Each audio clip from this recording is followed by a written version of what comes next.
日本の語ろう。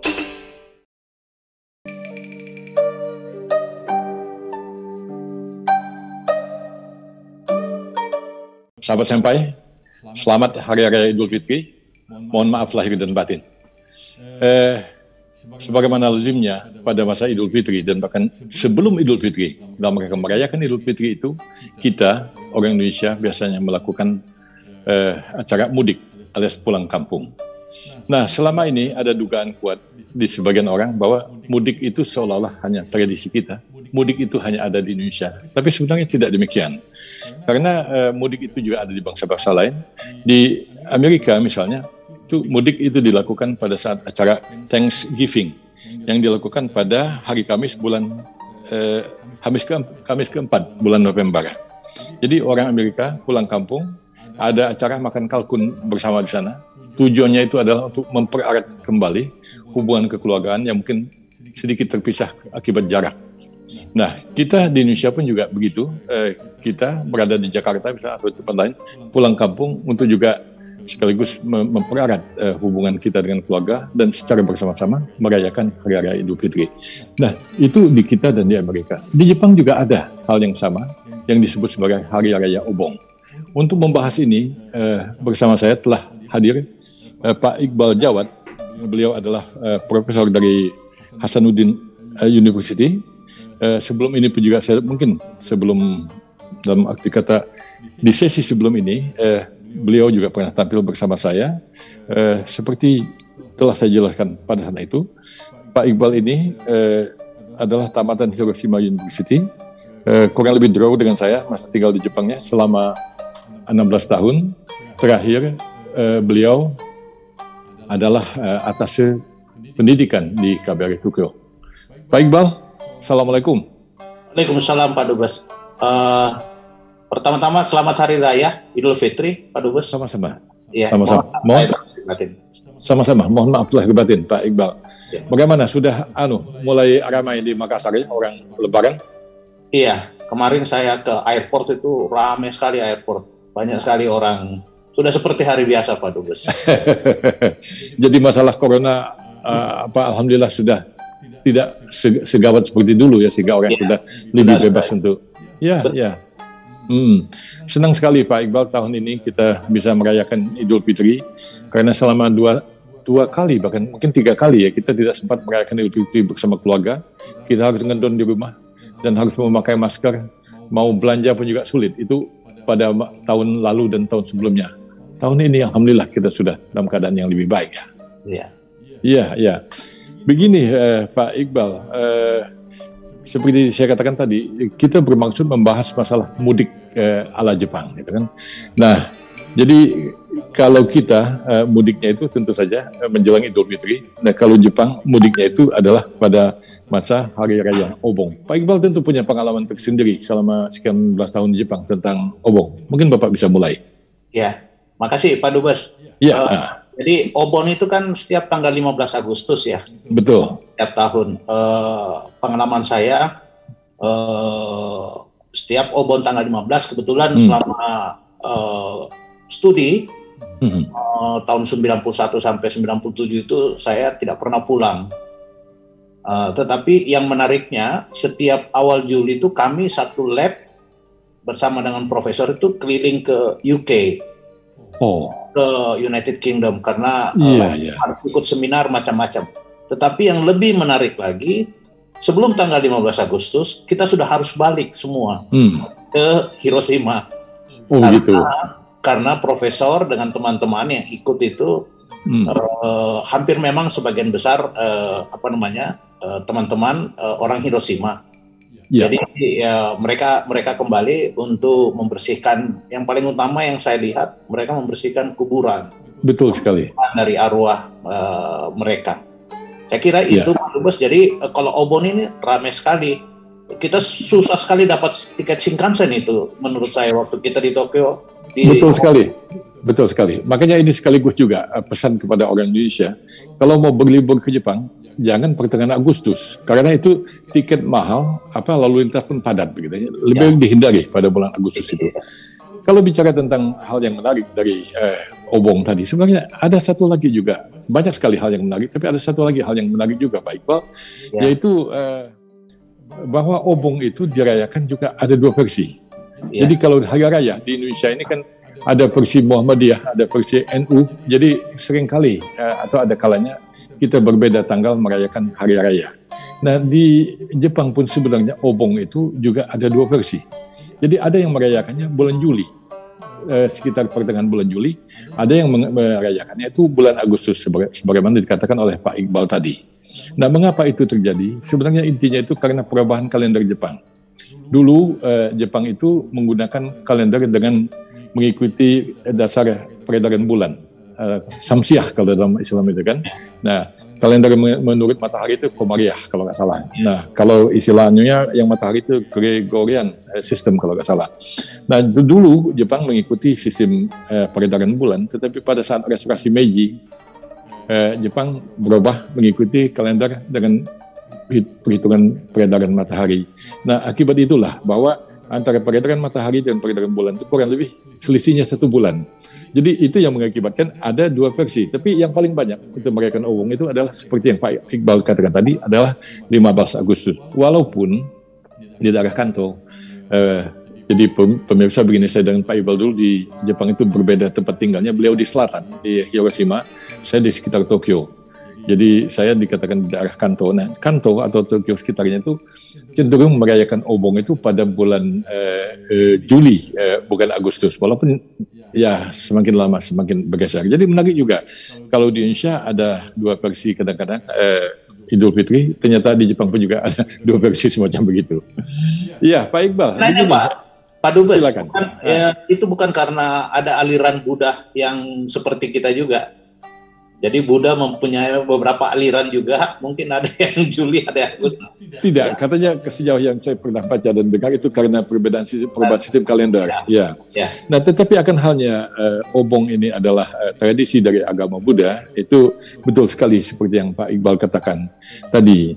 Kita semua tahu, insya Allah, bahwa orang Jepang itu menganut agama Shinto, Buddha, dan juga Hindu. Sebagian besar tentu menganut agama Shinto. Nah, jadi obong ini tradisi agama Buddha.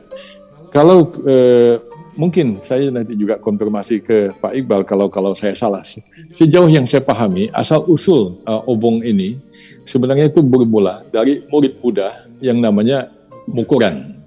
Mukoran itu murid Siddhartha Buddha Gautama, itu dalam terawangan mistisnya itu melihat ibunya yang telah wafat itu berada dalam keadaan yang menderita di alam sana. Jadi dia gelisah sekali. Pada akhirnya dia meminta saran kepada Buddha apa yang harus dilakukan. Maka Buddha memberikan saran kepada muridnya itu, kepada Mukoran tadi, lakukanlah beberapa ritual ini. Nah, jadi dan dilakukanlah ritual itu. Sama sebenarnya mirip dengan Islam di sini, bahwa kalau orang Islam kan punya kepercayaan bahwa apabila telah wafat Bani Adam itu, maka putuslah hubungannya dengan dunia kecuali 3 hal. Nah, itu amal jariyah, kemudian ilmu pengetahuan yang berguna, dan kemudian juga anak yang soleh. Nah, kelihatan ini faktor anak yang soleh ini ada kemiripan dengan ini, kesamaan dengan agama Buddha. Nah, si Mukoran berdoalah, mendoakan ibunya itu sesuai dengan pesan Buddha, dan pada akhirnya pas dia ketemu dengan ibunya itu telah berada dalam kehidupan yang lebih baik di alam sana. Nah, pertemuan si Mukoran dengan ibu inilah yang menjadi hari obong itu katanya. Dengan kata lain kita bisa katakan obong itu tadi Pak Iqbal ada menyinggung masalah kuburan. Memang iya, jadi obong itu adalah pertemuan arwah, tentu arwah orang yang telah wafat, terutama leluhur atau keluarga-keluarga atau kawan-kawan. Nah, itu bertemu kembali pada masa obong itu, dipercayai oleh orang Jepang bahwa pada saat obong itu para ruh itu kembali ke dunia ini, mengunjungi keluarganya, terutama ya di rumah di kampung lah yang dulu tempat tinggal bersama. Maka dari itu orang Jepang pulang kampung bersama-sama dengan harapan itu ada pertemuan antara mereka dengan nenek moyang mereka. Menarik cerita ini, tentu nanti kita akan lanjutkan. Mungkin Pak Iqbal ada konfirmasi saya, apa saya salah atau benar. Nanti kita juga akan cerita tentang bagaimana lampion dan semacam bagaimana tarian obong, bong odori dan seterusnya. Silakan Pak Iqbal. Iya, jadi saya selama kurang lebih waktu masa studi itu dan tinggal di Jepang, saya pernah lama di Kyoto, Pak Dubes. Oh, di Kyoto, ya. Nah, ya. Pusat budayanya. Itu yang paling menarik itu yang Gozan no Okuribi itu. Oh, yang api besar itu. Api besar itu. Yang Dai itu yang di atas gunung Go itu, Gosan.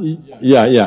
Itu luar biasa. Jadi menariknya karena kan banyak sekali festival itu, Pak Dubes. Betul. Pada saat itu. Salah satunya itu ya itu Obong Odori itu yang semua orang menari, berkeliling, dan ini. Dan pada saat itulah saya melihat betul-betul kekerabatan mereka luar biasa.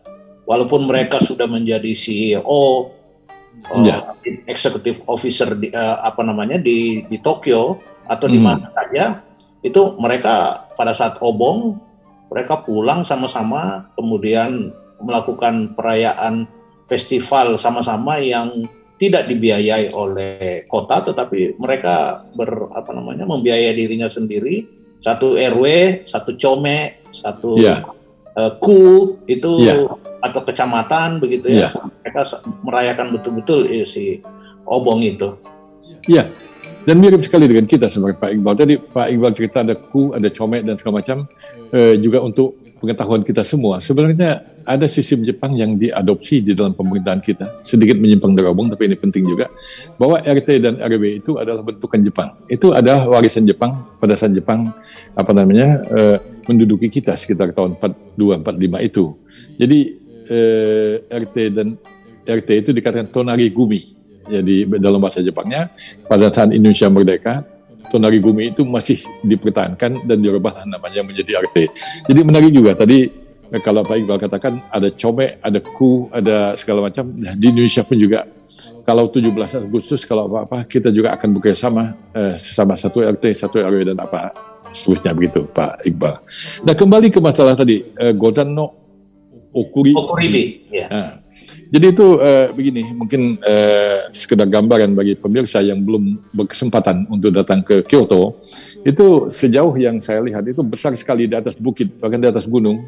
Jadi gambar, sebenarnya kalau saya lihat seperti kanji besar itu, kanji Oki, Dai gitu kan, ya.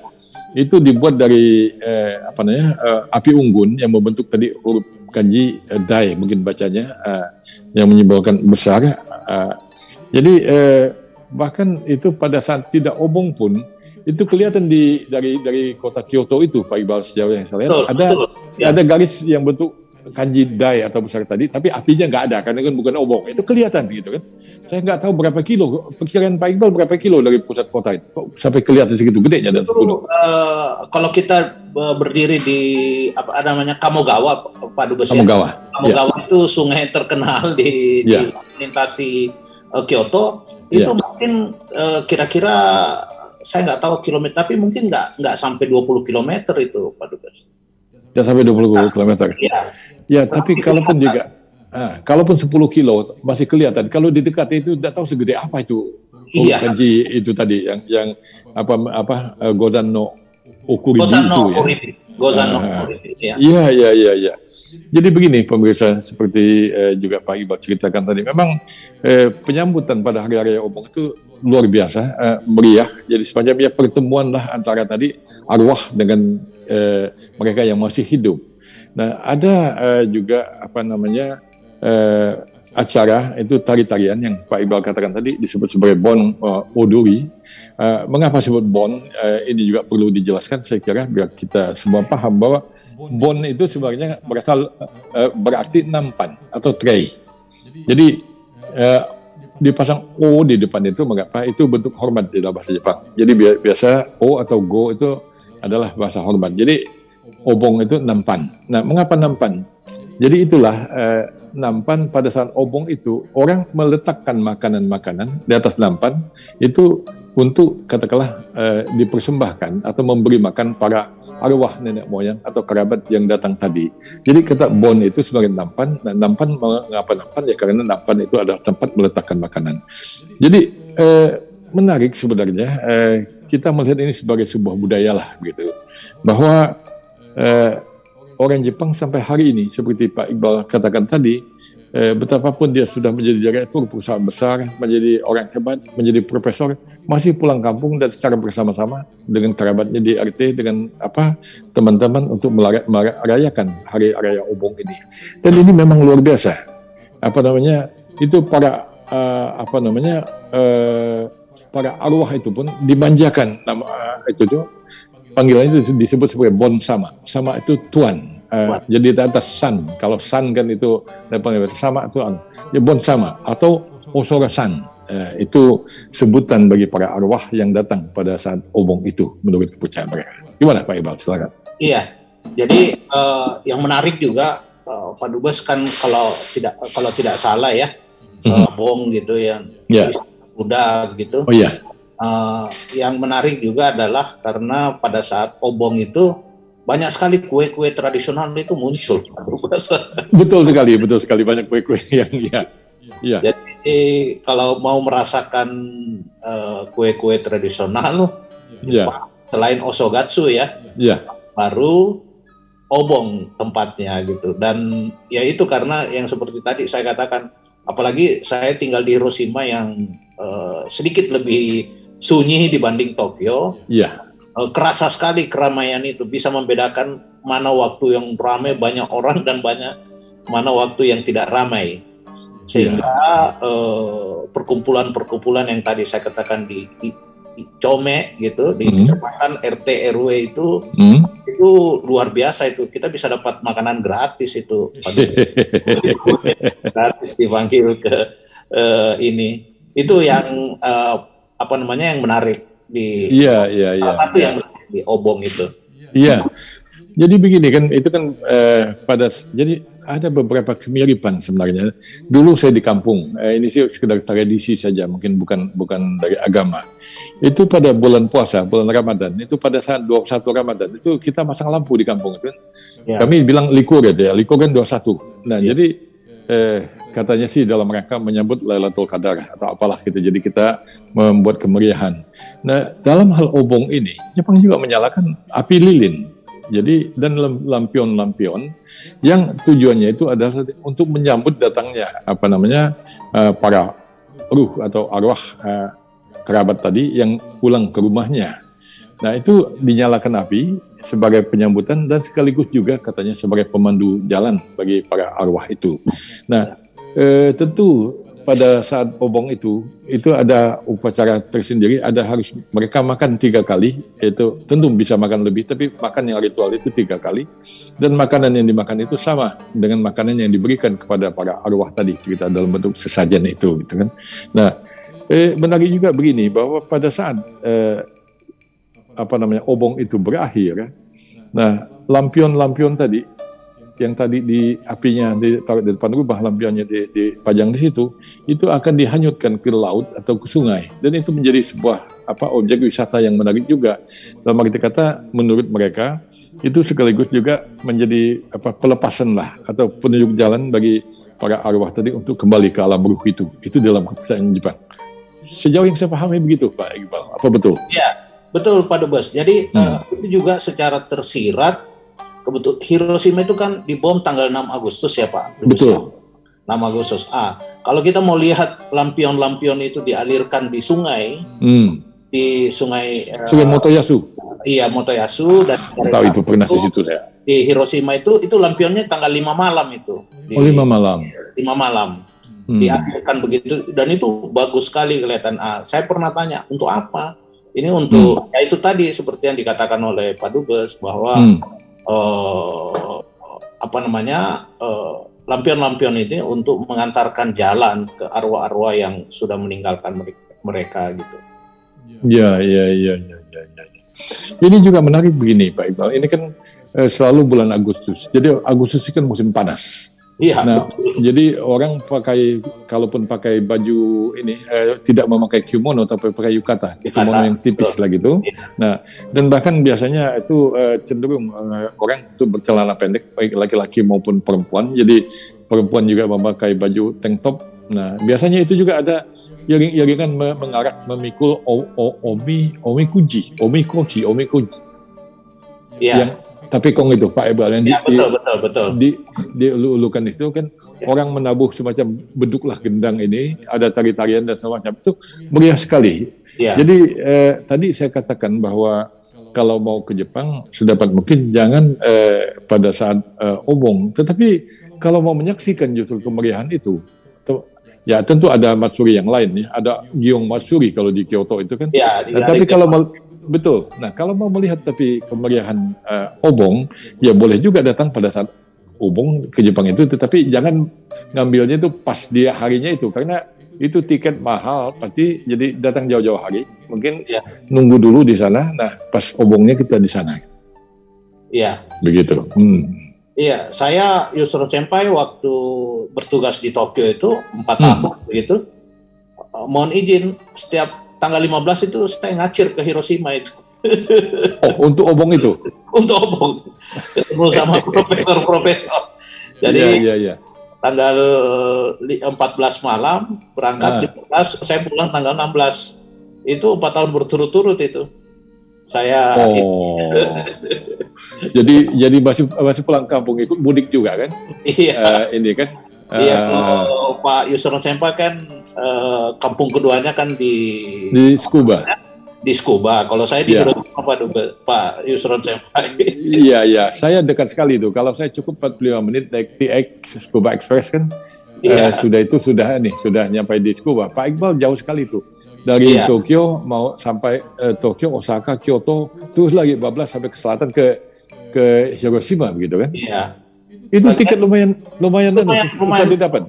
Bisa didapat, tetapi ya karena kita kalau waktu itu saya pakai Jiyuseki jadi yang non reserve seat. Tapi kalau yang yang sudah reserve seat itu, itu kayaknya agak sulit. Nggak dapat ini ya, nggak dapat tempat duduk ya. Iya, jadi kalau mau berdiri ya pasti dapat begitu ya. Iya. Jadi pemirsa, menarik juga bahwa di Jepang itu kalau naik kereta api itu ada juga yang ada tempat duduknya, ada juga kita beli yang tidak ada tempat duduk. Kalau itu berdiri, nah desak-desakan juga. Cuman menariknya juga begini, bahwa di Jepang itu umumnya tidak ada copet di sana. Pasti aman lah gitu. Walaupun tentu saja jangan sampai kita lengah kalau kita ke Jepang, tentu harus waspada. Tapi relatif copet itu tidak ada di sana. Dan kalau barang-barang kita tertinggal di kereta api itu pun biasanya itu bisa ditemukan di lost and found. Kita akan mencari dan biasanya menemukan barang-barang itu. Jadi ini menarik juga tadi Pak Iqbal katakan bahwa beliau pergi ke Hiroshima untuk merayakan obong gitu. Saya juga ada kawan-kawan di Tsukuba Pak Iqbal, Nah biasa juga saya pulang ke Tsukuba, ketemu kawan-kawan. Jadi pada saat obong dan juga pada saat tahun baru Osogatsu gitu kan. Jadi ada 3 sebenarnya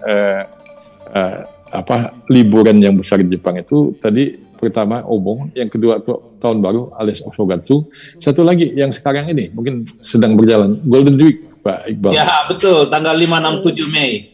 Betul. Itu Golden Week itu.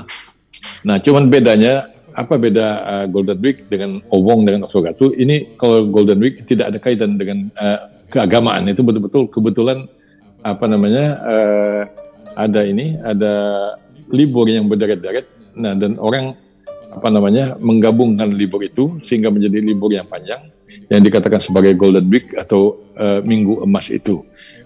Itu juga libur yang cukup besar di Jepang pada saat Golden Week itu. Nah, kembali ke obong tadi Pak Iqbal, itu pada bulan Juli atau Agustus itu kan musim panas seperti itulah kita katakan tadi. Nah, pada saat itu kan sekolah-sekolah itu Natsuyasumi kan Pak Iqbal, libur musim panas itu sampai 40 hari biasanya Pak Iqbal. Saya biasa pulang ke Indonesia zaman saya masih mahasiswa. Betul. Iya, kampus sepi biasanya kan. Iya, tetapi pada saat itulah juga teman-teman mahasiswa ini yang mau pulang obong itu menggunakan itu Juhachi Kipu itu. Oh, iya. Tiket kereta yang murah tetapi harus sambung menyambung begitu. Iya. Turun di mana kemudian naik lagi, kalau nggak hafal sambungannya bisa hilang. Iya, kececer itu kelewat ketinggalan kereta kan dia. Dan bisa berlaku selama 24 jam satu tiket itu. Iya, Pak Iqbal punya pengalaman. Saya nggak punya pengalaman Pak pakai tiket itu. Iya. Jadi dari Hiroshima itu kalau apa namanya mau di Gakkai seminar di Tokyo itu pakai Yuhachikipu, berangkat jam 6 pagi dari mana? Dari Hiroshima, tiba di Tokyo kira-kira jam 7 sampai jam 8 malam. Itu kalau apa namanya? Kalau bagus ini sambungan keretanya. Tetapi kalau terlambat sedikit bisa sampai jam 11 malam gitu kan. Iya, ikut kereta yang belakangan gitu kan. Kalau sampai lewat 24 jam itu hangus tiket kan. Saya mungkin karena jarak Tokyo Tsukuba itu dekat. Jadi tidak terlalu harus berjuang sama itu. Udahlah, beli tiket yang biasa juga, harganya biasa saja. Tapi kalau Pak Iqbal itu berapa itu tiket ke Hiroshima sekarang kalau naik Shinkansen, Pak Iqbal? Shinkansen kalau dari Tokyo ke Hiroshima itu sekitar 31.000 yen, Pak. Dikali 14 kan berarti kan? 14.000 kali 14.000. Kali 14.000 kan? Ya. Nah, bisa dibayangkan itu tiket dari Tokyo ke Hiroshima. Dan juga menarik juga begini sebagai catatan bahwa di Jepang, karena saya katakan begini, insya Allah dalam waktu dekat ini Corona sudah berakhir gitu, sehingga Jepang mungkin akan segera membuka kembali kunjungan untuk para turis yang diduga kuat akan ini pada bulan Agustus nanti diduga akan ini. Tapi sekedar juga informasi begini, kecuali disiasati dengan yang Pak Iqbal katakan tadi ada tiket yang murah. Bahkan kalau dari Indonesia mau pergi ke Jepang pun juga bisa beli tiketnya di Indonesia ini. Tiket misalnya berlaku selama 3 hari atau 1 minggu atau seterusnya, itu bisa digunakan di setiap moda transportasi JR, Japan Railway. Ada juga bisnya Kanto Bus kalau nggak salah dan seterusnya. Nah, karena begini, Jepang tentu menarik, indah, banyak matsuri, festival. Tetapi harus diakui juga bahwa biaya memang cenderung tinggi. Sekedar informasi bahwa saya terbang dari Tokyo ke Hiroshima itu jauh lebih mahal ketimbang saya terbang dari Tokyo ke Seoul, ke Korea Selatan. Jadi yang domestik sifatnya di Jepang itu cenderung mahal, tapi yang keluar negeri cenderung lebih murah. Ini juga sebuah catatan bagi para pemirsa, khususnya mereka yang ingin berpergian ke Jepang. Saya tidak tahu mengapa, kenapa harus mahal yang domestik itu. Bahkan termasuk juga begini, Pak Iqbal. Pak Iqbal pasti tahu dengan bunga ini sakurambo, buah cherry. Cherry Jepang itu kan warnanya agak kekuning-kuningan. Nah, cherry Amerika dan Australia warnanya agak keunguan. Nah, itu yang cherry Jepang tuh Nihon Sakurambo itu harganya tuh bisa 2 kali, 3 kali lipat yang Amerika atau yang Australia. Karena dia domestik. Tapi sejujurnya gitu, tanpa mengurangi hormat saya kepada orang Jepang, saya lebih memilih yang Amerika atau yang Australia karena lebih manis. Tapi bagi Jepang enggak, yang itulah yang enak dan itu yang mahal pun dibeli juga. sebuah fenomena yang juga menarik untuk disimak sebenarnya, Pak Iqbal. Iya. Jadi tetapi kalau buah yang lain, Senpai kayak Mikang gitu ya. Sepertinya kita sepakat untuk lebih memilih yang manis yang dari Jepang. Oh iya, betul. Kalau saya baru tahu kenapa manis. Ternyata kebun jeruk di Jepang itu semuanya ditanam di tanah yang landai. Kenapa landai? Karena itu untuk lebih memudahkan semua tanaman mendapatkan matahari dan air yang merata. Oh begitu. Iya, jadi kalau kita perhatikan Mikang itu atau jeruk itu di daerah Shikoku itu semua itu di daerah perbukitan dia punya kebun itu. Iya. Jadi pohon itu dapat nutrisi yang cukup lah sehingga yang sama. Iya. Oh begitu. Itu sama dengan kalau kita memasang solar energi itu kan sebaiknya dimiringkan begitu, kurang lebih sedikit, supaya rata gitu. Konon kabarnya supaya rata dia punya energi yang biasa.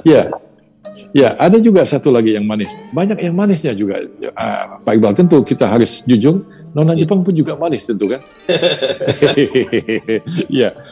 Tetapi begini, ada juga yang manis yang lain yang saya katakan serius bahwa buah ini, buah apa strawberry itu strawberry Jepang sekarang nomor 1. Jadi manis sekali.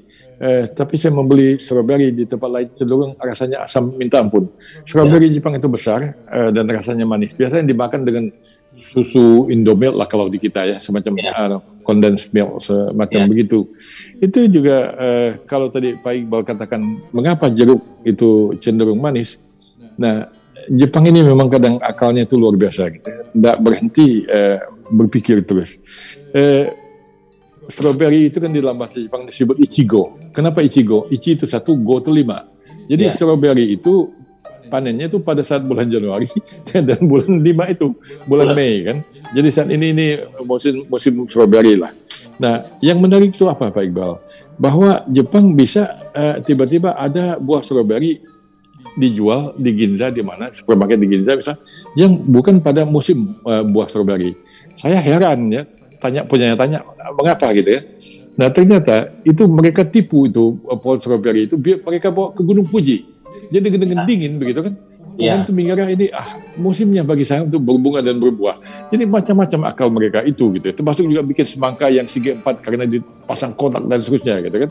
Kalau kita punya tradisi begitu Pak Iqbal, saya kira akan menarik sekali negeri ini gitu Pak Iqbal. Iya. Makanya saya juga itu kadang-kadang bertanya-tanya sampai sekarang belum tahu jawabannya mengenai kue-kue yang diobong itu. Apa kue-kue diobong pada saat obong itu berbeda dengan kue yang di Osogatsu. Iya. Mungkin doanya berbeda kali ya. Mungkin juga. Saya tidak mengerti. Mungkin Pak Yusron Senpai jauh lebih tahu begitu. Iya. Jadi memang ini ya. Saya tidak tahu itu mengapa kue itu berbeda. Biasanya kan mereka mengatakan mengikuti kisetsu, mengikuti musim gitu kan. Ya. Jadi pada saat musim sakura itu sakura pun dijadikan tempura kan, daun sakura yang masih muda pucuknya itu kan. Nah, mungkin juga karena itu, tetapi mungkin juga karena faktor lain.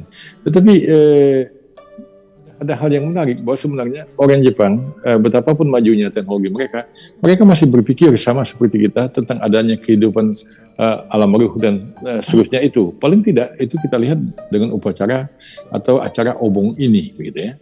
Nah, dan juga upacara kematian di Jepang itu ya, mereka percaya bahwa akan begitu, akan begini, bahwa hidup itu bukan hanya di dunia, tetapi juga di alam sana gitu. Iya. Pak Iqbal, ini pembicaraan menarik sekali, tetapi pada akhirnya waktu juga yang membatasi kita. Kita mungkin harus akhiri pembicaraan kita tentang obong. Jadi kembali ke cerita awal tadi, bahwa ini cerita kita angkat hubungan dengan Idul Fitri, kebiasaan orang Indonesia mudik. Jadi Jepang pun juga punya tradisi mudik, tentu bukan pada Idul Fitri, melainkan pada obong tadi. Jadi Jepang pun punya tradisi mudik, Indonesia pun punya tradisi mudik, dan orang lain pun juga punya tradisi mudik. Tentu mudik itu berbeda-beda, tujuannya berbeda-beda, maknanya berbeda-beda, tetapi saya meyakini bahwa mudik di Jepang itu, obong itu merupakan satu atraksi atau sebuah peristiwa yang menarik, yang ideal untuk kita saksikan. Walaupun tentu saja saya katakan tadi, jangan datang itu pas obong, nanti susah, tiketnya mahal gitu. Iya. Baik, Pak Iqbal. Terima kasih Pak Iqbal, sekali lagi saya mengucapkan selamat Hari Raya Idul Fitri bagi Pak Iqbal dan juga bagi pemirsa semua. Mohon maaf lahir dan batin. Sekian, assalamualaikum warahmatullahi wabarakatuh. Soreja, mantap.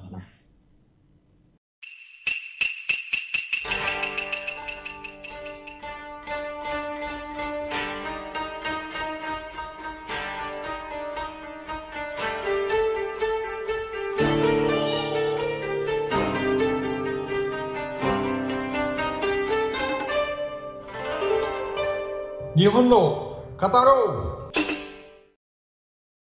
Assalamualaikum warahmatullahi wabarakatuh. Kepada pemirsa setia kanal YouTube Yusron Senpai, saya ingin mengucapkan selamat Hari Raya Idul Fitri 1443 Hijrah. Mohon maaf lahir dan batin. Semoga amal ibadah kita selama sebulan penuh ini diterima oleh Allah Azza wa Jalla, dan semoga kita kembali kepada fitrah kejadian kita, kembali kepada kesucian kita. Selamat kembali dari medan juang dan menang. Minal aidin wal faizin.